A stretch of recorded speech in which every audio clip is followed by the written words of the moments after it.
licensed professional teacher all the way from Tagbilaran City, Bohol. Caregiver from Canada. Retired Master Teacher 2 from Tagum City. Former Dean of Silliman University, now living in Bohol. Dr. Sipina Clarete, retired teacher from Bohol University and former OFW from the US. 18 years in Human Resources, Administration, and Corporate Social Responsibility from San Carlos City, Negros Occidental. Vamos!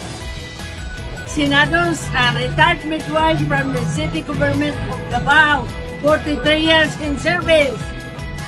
Nilag, registered nurse, and retired OFW nurse from Bohol. Retired Nutrition of the Kidnon.